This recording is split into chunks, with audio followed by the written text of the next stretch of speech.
Guayana venezolana ha sido denominada acertadamente el país de las 1000 cascadas. Ciertamente, pocos territorios pueden competir en bellezas naturales con la República de Venezuela. Pero en el corazón de Venezuela hay muchas conquistas geográficas que realizar.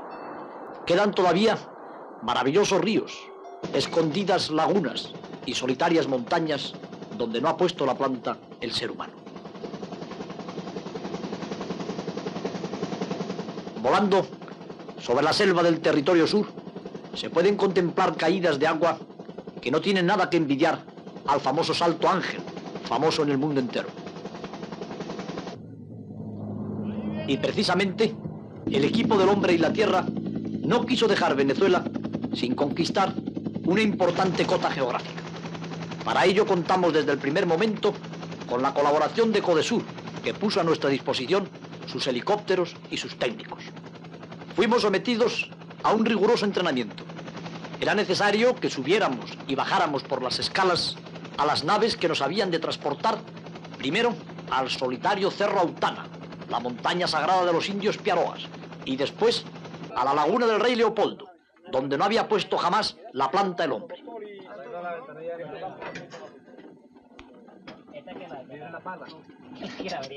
En la mañana del 23 de marzo de 1973, nuestra pequeña expedición partía del aeropuerto de Puerto Ayacucho en dirección al Cerro Autana.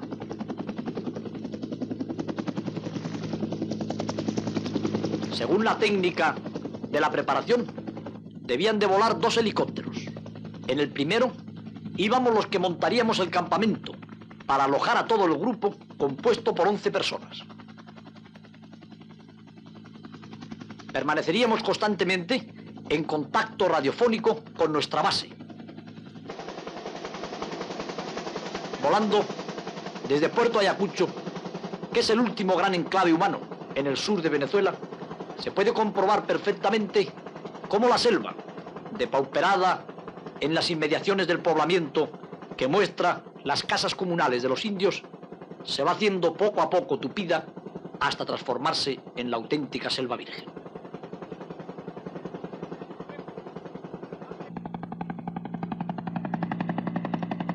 Dejamos atrás el Padre Orinoco y volamos ya sobre ríos perdidos en la selva. Volamos pronto sobre parajes a donde muy pocas veces han llegado las expediciones. Para llegar desde Puerto Ayacucho hasta el Cerro Autana es precisa más de media hora de vuelo.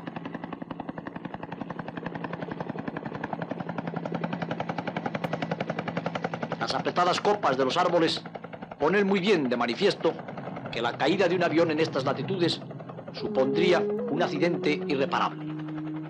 Pero en el camino a la cumbre que nos espera, volamos sobre la misteriosa Laguna Negra del Rey Leopoldo. Según las tradiciones de la selva y según el relato de algunos pilotos, un animal gigantesco, monstruo prehistórico, gran anaconda o enorme caimán viviría en las misteriosas y solitarias aguas. Nadie había podido descender hasta ellas para comprobarlo. Nosotros nos proponíamos llegar a la laguna al día siguiente de pernoctar en el Cerro Autana, que desafiante, solitario, como el tocón petrificado de un árbol gigantesco, estaba delante de la proa de nuestro helicóptero. Comentando estas imágenes, hemos de rememorar y agradecer la pericia de los pilotos de la Fuerza Aérea Venezolana, que en un día de tormenta, volando entre nubes, fueron capaces de perforar el techo para posarse en lo alto del cerro, a 1400 metros de altura, en unas condiciones atmosféricas que no se prestaban en absoluto para acometer la expedición. Cuando volamos cerca de la pared del cerro, vemos las misteriosas cavernas que habríamos de explorar al día siguiente. Volamos muy cerca de la pared, pero las condiciones no eran aptas para la exploración de las cuevas. Pretendíamos simplemente posarnos en lo alto del monolito solitario e inescalable para instalar allí nuestro campamento. Apenas comenzamos a volar sobre el gigantesco monolito, sobre la torre solitaria y sagrada de los indios, cuando contemplamos que toda su superficie estaba calcinada, negra. Sobre el fondo quemado destacaban las plantas carnívoras que también nos proponíamos estudiar. El cerro nos acogía con el gesto fruncido. El cerro no nos recibía con una superficie verde, como ocurrió cuando llegó la primera expedición, la de Charlie Brewer, el 21 de septiembre de 1971. En esta ocasión no había un ápice de verdor sobre la superficie de la montaña sagrada. En esta ocasión todo era negrura, mal tiempo, y las plantas calcinadas que se alimentan de insectos nos esperaban amenazadoramente.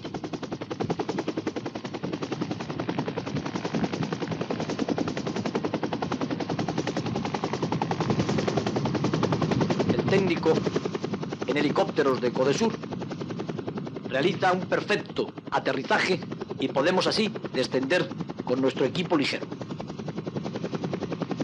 Es preciso sacar las cosas muy deprisa con objeto de que el helicóptero vuelva a Puerto Ayacucho, ya que su autonomía no le permite hacer más viajes.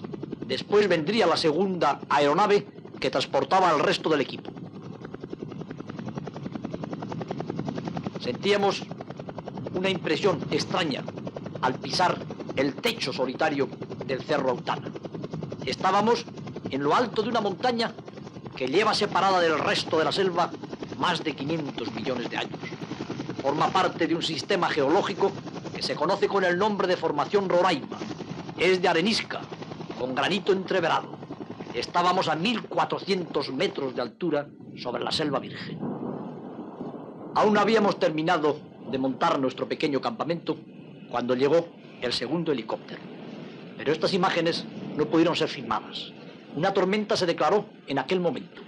Un rayo alcanzó a nuestro jefe de sonido, José Antonio Torreblanca. Yo mismo fui derribado por la chispa eléctrica.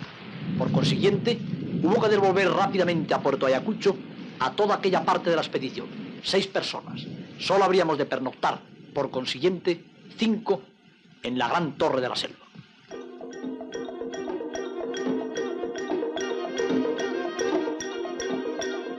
Afortunadamente, amaneció un día radiante después de una noche de pesadilla. Habíamos temido permanentemente que aquel gigantesco pararrayos, que realmente es el Cerro Autana, pararrayos que quizá justifica las leyendas de los indios y pararrayos que mostraba la calcinación de toda su superficie, atrajera la electricidad estática y acabara con nosotros. Pero ciertamente al día siguiente pudimos trabajar a nuestro gusto. Recolectamos algunos ejemplares, como esta rana absolutamente desconocida por la ciencia. Nuestro colaborador científico, el doctor Castroviejo, estaba verdaderamente radiante ante estos hallazgos. Estuvimos contemplando largamente este curioso espécimen que llevaba separada seguramente del resto de ranas sudamericanas millones y millones de años viviendo en lo alto de la montaña sagrada de los indios Piaroas. Entre tanto, los hombres de las cámaras preparaban sus objetivos y sus lentes para trabajar en el estudio de las plantas insectívoras. Porque en estos altos tepuyes, que es como se llaman las montañas solitarias de la Formación Roraima, abundan las plantas insectívoras.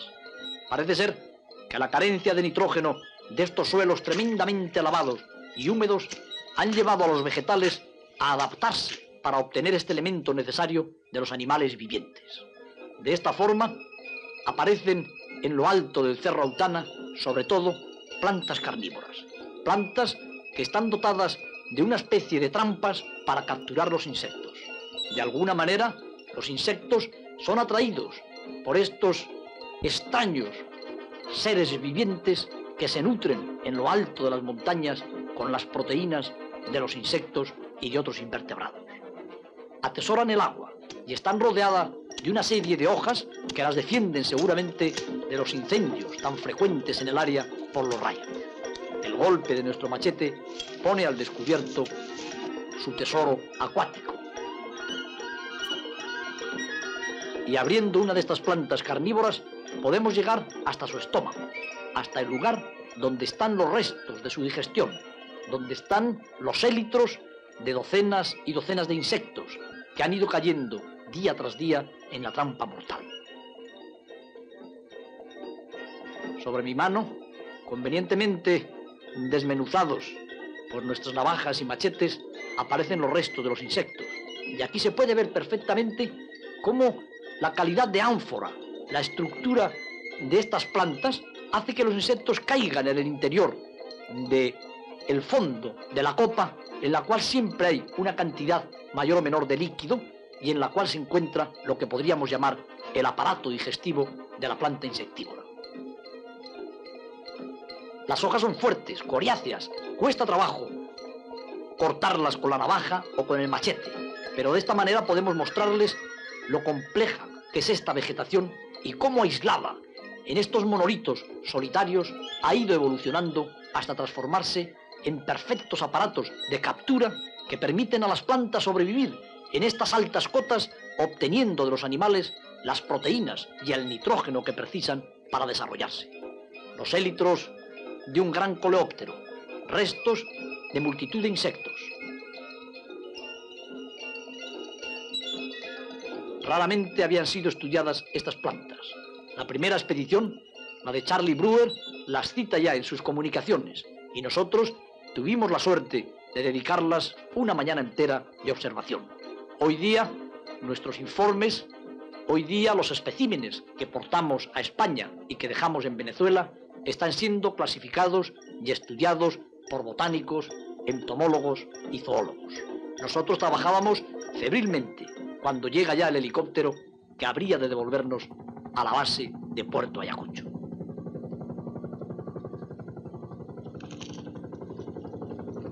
Se acercaba ya el mediodía del 24 de marzo de 1973. Nuevamente las nubes estaban cercando el cerro y nosotros teníamos prisa, porque antes de regresar a Puerto Ayacucho queríamos poner el pie en la laguna del Rey Leopoldo. Queríamos desvelar el gran misterio. Estábamos tremendamente emocionados, porque después de una noche entera en el techo de América, después de haber temido por otro rayo que pudiera caer sobre nuestro campamento, nos disponíamos a llegar a una laguna solitaria donde, según las leyendas, había un monstruo prehistórico, una criatura tremenda que había sido vista por los aviadores y que estaba en la leyenda de los indios de la región desde tiempos inmemoriales.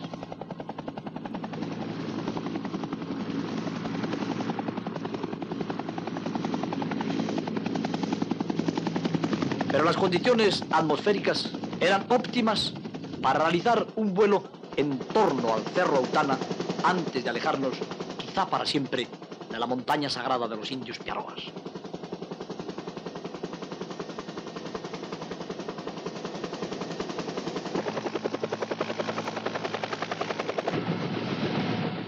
Queríamos observar, desde todo lo cerca que nos fuera posible, las famosas perforaciones que presenta el Cerro Autana en su tercio superior. Estas perforaciones habían creído hacer ver a un piloto de la selva la presencia de un ara, de una roca en forma de altar de sacrificios que pudimos perfectamente contemplar desde el helicóptero. La tienen precisamente en el centro del fotograma. Esta famosa ara de sacrificios fue la que movió la expedición de Charlie Brewer 2 años antes. Esta expedición, con un fotógrafo del National Geographic Magazine, descendió hasta la caverna y pudo comprobar que allí nunca había llegado el hombre. La losa que aparece en el centro de la cueva se ha desprendido del techo. Ciertamente, el Cerro Autana es la montaña sagrada de los indios. Creen los piaroas que es el tocón petrificado de un árbol gigantesco que cubría el mundo entero. El árbol, herido por el rayo, cayó sobre la selva con gran estrépito, y todas las criaturas que pueblan el mundo, en desorden, se desprendieron de sus ramas para andar errabundas eternamente, desprendidas del tocón petrificado sagrado que ahora sobrevolamos desde nuestro helicóptero. Una vaga emoción nos embargaba al dejar la montaña sagrada. Una sensación profunda de haber roto algún misterio, de haber profanado algún mito, se estaba apoderando de nosotros. La montaña gigantesca, el árbol pétreo de 1400 metros de altura, el ara de los sacrificios de los indios piaroas, que no era más que un bloque caído desde el techo de la cueva. Allí nunca jamás había llegado el hombre. Pero volando sobre la selva tupida, íbamos nosotros ahora a desvelar otro misterio. Y sobre todo, íbamos a realizar una premier geográfica. Pretendíamos descender en la Laguna Negra del Rey Leopoldo. Nos dijeron los pilotos de los helicópteros que no sería fácil, porque se encontraba metida en una especie de cráter y allí no podían evolucionar bien las naves. A pesar de todo, pudieron acercarse lo suficiente a una roca, a una isla rocosa que hay en una parte del lago, como para que yo pudiera saltar, y también 2 componentes de nuestro equipo. El operador Jorge Herrero y el ayudante de cámara Carlos de las Heras. Más tarde harían descender a un técnico geólogo de Codesur. Éramos las 4 primeras personas en la historia geográfica de América que poníamos el pie en una laguna que lleva el nombre del Rey Leopoldo, porque el gran expedicionario se quedó a unos cuantos kilómetros de esta cota geográfica que pretendía conquistar. Sería difícil que yo les explicara ahora lo que sentíamos en la laguna. Sobre todo, prisa. Era necesario transportar el material cinematográfico al otro lado de la isla. Pero para ello, precisábamos atravesar a nado las aguas negras. Eran pocos metros los que nos separaban de la orilla selvática, pero según las leyendas, allí vivía un monstruo. Cuando me quitaba la camisa, pensé que la mejor manera de demostrarnos si allí había o no un monstruo sería meterse en el agua. Y naturalmente, animado por mis compañeros, me metí deprisa, porque cuanto menos tiempo estuvieran las negras aguas, menos oportunidades tendría el monstruo prehistórico de emplearme como cebo en aquella riente mañana venezolana. Nuestras expediciones sucesivas, el trabajo de exploración de la laguna a lo largo de toda la tarde, no nos permitieron encontrar ningún rastro de un gran vertebrado que viviera en las aguas. No había huellas, no había excrementos, no había restos de festines.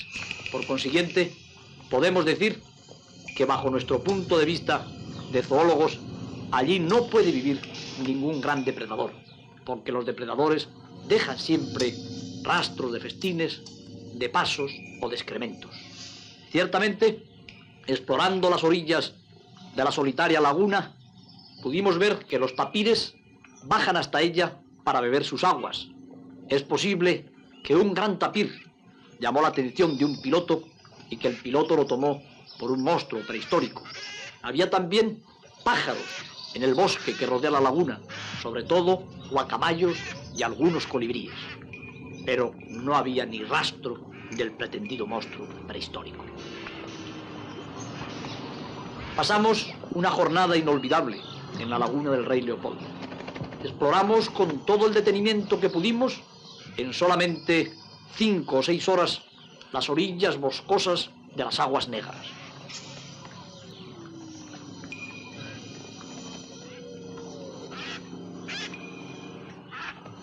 Creo que experimentábamos un poco la sensación que debieron experimentar los conquistadores de los polos o de las altas montañas, o todos los hombres que han puesto la planta en un terreno jamás hollado por la especie humana. Hemos de decir, sin embargo, que nosotros no teníamos el mérito de los grandes expedicionarios, ya que fueron aviones los que nos transportaron hasta la laguna. Nosotros quizá no teníamos más que el pequeño mérito de la audacia de estar solos mientras el helicóptero iba a repostar a más de media hora de vuelo en una laguna, en un lugar donde en lugar de monstruos no encontramos más que bellísimos pájaros, piedras preciosas voladoras, y donde la música que dominaba aquel cuadro era la llamada de los guacamayos, eran los gritos de los loros, era la voz incesante, eterna y monótona de la selva.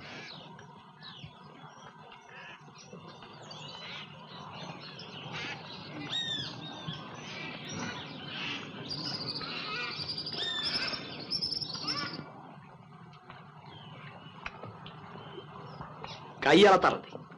2 horas antes de ponerse el sol, exactamente el sábado 24 de marzo de 1973, volvían los helicópteros para rescatarnos. A gusto hubiéramos permanecido algunas jornadas en la laguna, pero la logística no era fácil. Aprovisionarnos resultaba complicado, y como comprobaríamos después, fue mucho más difícil salir del cráter de las aguas negras que entrar en él. El estruendo de las aspas del helicóptero lo llenaba todo. Estábamos esperando con facilidad que la nave aérea se acercara a la pequeña isla donde habíamos desembarcado. Pero no contábamos con la tremenda fuerza de aquellas hélices que organizaban verdaderos remolinos de agua y que el viento que ponían en movimiento era capaz de derribarnos al suelo. Fue capaz de levantar en vuelo una lancha neumática que habíamos empleado para explorar la laguna, lanzándola con cámaras en su interior, con pesos, como si hubiera sido un simple papel de fumar. El primer intento de sacarnos de la laguna había fracasado. Después nos lanzaron un mensaje en el interior de una botella. Aquello no dejaba de ser rocambolesco. En el mensaje nos decían los técnicos en helicópteros exactamente lo que teníamos que hacer si queríamos salir aquella tarde de la Laguna Negra.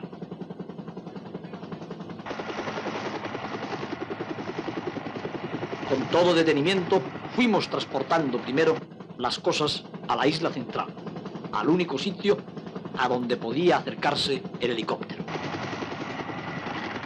Era preciso trabajar deprisa porque los helicópteros no podían aterrizar de noche en Puerto Ayacucho.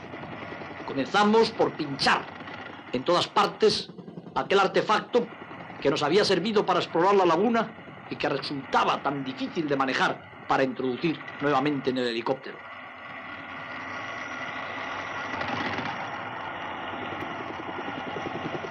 Poco a poco, paso a paso, batidos por los remolinos, bajo el fragor de los motores y bajo el trauma de las aspas de la nave, fuimos enviando todos nuestros pertrechos.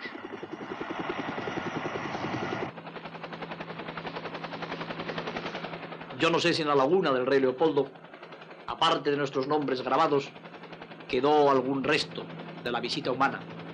Quizá una caja abandonada de material. Quizá una huella en el barro de la orilla que pronto sería borrada por el paso de los animales. El técnico de Codesur, geólogo, que nos acompañó durante nuestra exploración, especialista también en helicópteros, hacía las señales precisas para que la nave se posara en el sitio idóneo que nos permitiera a nosotros introducirnos en su interior.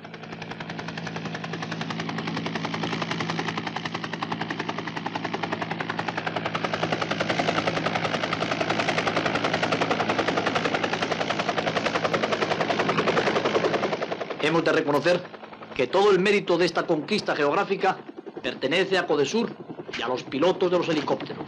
Sin su ayuda, jamás hubiéramos llegado a la laguna donde no había puesto la planta el hombre.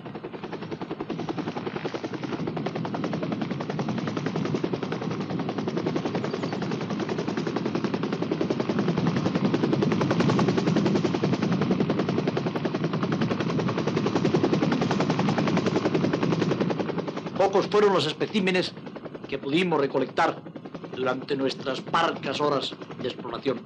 Sin embargo, recolectamos quizá cosas mucho más importantes, las emociones vividas en el corazón de la selva virgen de Venezuela, lo que se siente cuando se llega a un lugar en el que nunca ha habido nadie, y el gran respeto por la naturaleza todavía equilibrada, la ecología pura, los misterios de una nación que tiene la suerte de poseer áreas inmensas sin degradar, áreas que son como un paraíso futuro para el hombre de buena voluntad ante la naturaleza, para el hombre que no abusa, sino que usa de la pródiga naturaleza.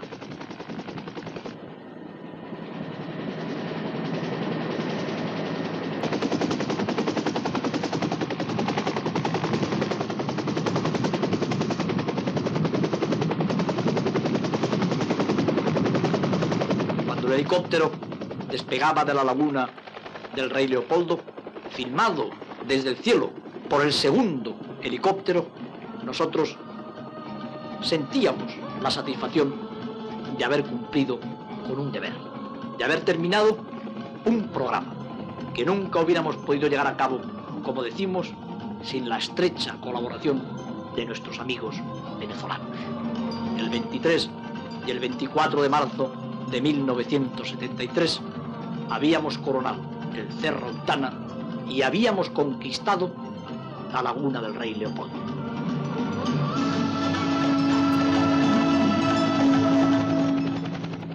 Efectivamente, como ha dicho el doctor Rodríguez de la Fuente, por primera vez un equipo humano ha estado en la laguna del Rey Leopoldo y por segunda vez en el Cerro Autana. Es más, podríamos decir que por primera vez un equipo profesional de filmación está en el Cerro Autana, ha llegado al Cerro Autana. Para la Comisión para el Desarrollo del Sur de Venezuela, CODESUR, representa una gran satisfacción haber ayudado, haber colaborado y haber estado presente en el transporte, logística y preparación de estas expediciones que han logrado realmente un éxito extraordinario. Y a nosotros solo nos cabe agradecer, en nombre del equipo del Hombre y la Tierra de Televisión Española, la valiosa colaboración del organismo CODESUR.